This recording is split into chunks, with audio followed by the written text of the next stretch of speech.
تفسیر ضیاء القرآن جلد 4 23واں پارہ۔ بسم اللہ الرحمن الرحیم۔ سورہ یاسین آیت نمبر 22۔ وَمَا لِيَ لَا أَعْبُدُ الَّذِي فَطَرَنِي وَإِلَيْهِ تُرْجَعُونَ۔ ترجمہ: اور مجھے کیا حق پہنچتا ہے کہ میں عبادت نہ کروں اس کی جس نے مجھے پیدا فرمایا اور اسی کی طرف تم سب نے لوٹ کر جانا ہے۔ سورہ یاسین آیت نمبر 22 کی تفسیر۔ تم اپنے لیے جو چاہو راستہ اختیار کرو، البتہ میں تو اپنے خالق کی عبادت سے سرتابی نہیں کر سکتا اور نہ اس کے علاوہ کسی غیر کو اپنا الہ اور معبود مان سکتا ہوں۔ نیز یہ امر بھی پیش نظر رہے کہ تمہیں ہمیشہ اس دنیا میں زندہ نہیں رہنا ہے، ایک دن آنے والا ہے جب تم یہاں سے کوچ کرو گے اور اپنے رب کے حضور پیش کر دیے جاؤ گے۔ خود سوچو، اگر ساری عمر اس کی نافرمانی میں برباد ہو گئی تو کس منہ سے وہاں حاضر ہوگے۔ سورہ یاسین آیت نمبر 23۔ أَأَتَّخِذُ مِن دُونِهِ آلِهَةً إِن يُرِدْنِ الرَّحْمَنُ بِضُرٍّ لَّا تُغْنِ عَنِّي شَفَاعَتُهُمْ شَيْئًا وَلَا يُنقِذُونَ۔ ترجمہ: کیا میرے لیے جائز ہے کہ میں بنا لوں اسے چھوڑ کر کوئی اور خدا؟ ہرگز نہیں۔ اگر رحمان مجھے کوئی تکلیف پہنچانا چاہے تو ان کی سفارش مجھے ذرا فائدہ نہ پہنچا سکے گی اور نہ وہ مجھے چھڑا سکیں گے۔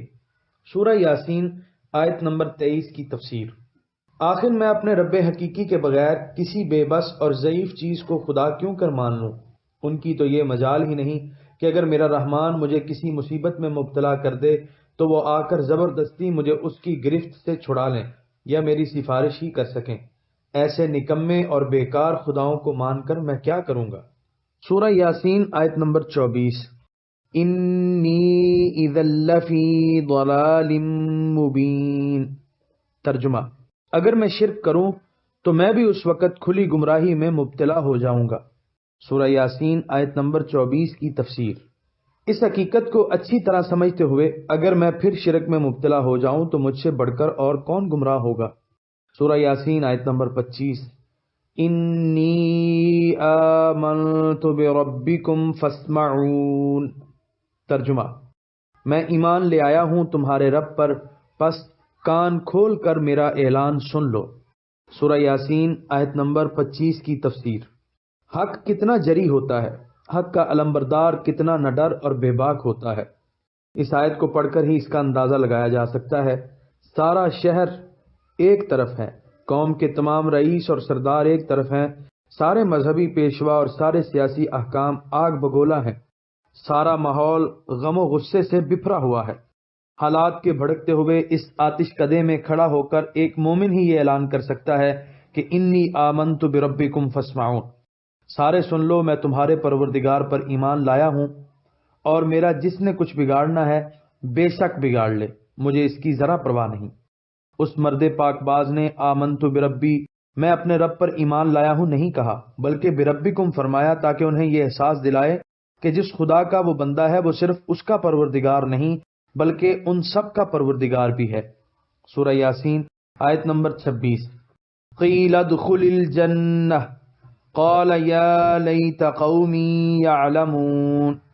ترجمہ: حکم ہوا جنت میں داخل ہو جا، وہ بولا کاش میری قوم بھی جان لیتی۔ سورہ یاسین آیت نمبر 26 کی تفسیر۔ لوگوں نے اس پر پتھروں کی بارش کر دی اور چند لمحوں میں اس کے جسم کو پارا پارا کر دیا۔ جسم کا تو یہ حشر ہو رہا ہے اور ادھر سے صدا آ رہی ہے، اے عاشق دل فگار آ جاؤ، جنت کی بہاریں تمہارا انتظار کر رہی ہیں، خیابان رحمت کے رنگین پھولوں کے ہار پرو کر حوریں تمہاری راہ دیکھ رہی ہیں، اور میرا حسن ازل تیرے دل بیتاب اور چشم مشتاق کی حسرتوں کو پورا کرنے کے لیے نقاب الٹنے ہی والا ہے۔ سورہ یاسین آیت نمبر 27۔ بما غفر لی ربی وجعلنی من المکرمین۔ ترجمہ: کہ بخش دیا ہے مجھے میرے رب نے اور شامل کر دیا ہے مجھے باعزت لوگوں میں۔ سورہ یاسین آیت نمبر 27 کی تفسیر۔ قوم نے ظلم کی حد کر دی، لاش کو ٹکڑے ٹکڑے کر دیا، لیکن ہمدردی کا جذبہ سرد نہیں ہوتا، کہتا ہے کاش میری قوم کو پتہ چل جائے۔ اسے جا کر کوئی بتا دے کہ سرفروشی اور جاں بازی کی راہ پر چل کر تمہارے اس مقتول اور شہید بھائی نے کچھ کھویا نہیں بلکہ بہت کچھ پایا ہے۔ میرے قصور میرے رب نے معاف کر دیے ہیں اور مجھے ان لوگوں کی صف میں جگہ دے دی ہے جن کو اس نے ابدی عزتوں اور لافانی کرامتوں سے سرفراز فرمایا ہے، اور اس کی وجہ یہ ہے کہ میں اس پر سچے دل سے ایمان لایا تھا، اور جب امتحان کے میدان میں مجھے کھڑا کیا گیا میں نے جان دے دی، لیکن اپنے ایمان پر آنچ نہیں آنے دی۔ حضرت علامہ مرحوم کا ارشاد ملاحظہ ہو، برتر از اندیشہ سود و زیاں ہے زندگی، ہے کبھی جاں اور کبھی تسلیم جاں ہے زندگی۔ مفسرین لکھتے ہیں کہ اس شخص کا نام حبیب نجار تھا۔ علامہ قزوینی تحریر فرماتے ہیں کہ جب اہل انطاکیہ نے اسے شہید کیا تو اللہ تعالیٰ نے انہیں ہلاک کر دیا۔ انطاکیہ میں مومن اور کافر دونوں آباد تھے۔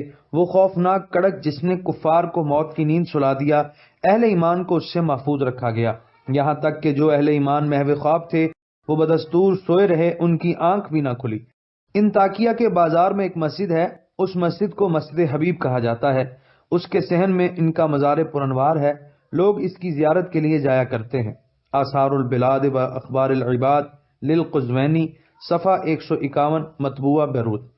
مشہور جغرافیہ دان علامہ یاقوت حموی متوفی 626 ہجری اپنی کتاب معجم البلدان میں انطاکیہ کے عنوان کے نیچے لکھتے ہیں، انطاکیہ میں حبیب نجار کی قبر ہے، دور نزدیک سے لوگ اس کی زیارت کے لیے آتے ہیں، اور کہا جاتا ہے کہ یہ آیات انہی حبیب کے حق میں نازل ہوئیں، وجاء من اقصى المدینۃ رجل یسعی، لیکن یقین سے کچھ کہنا مشکل ہے۔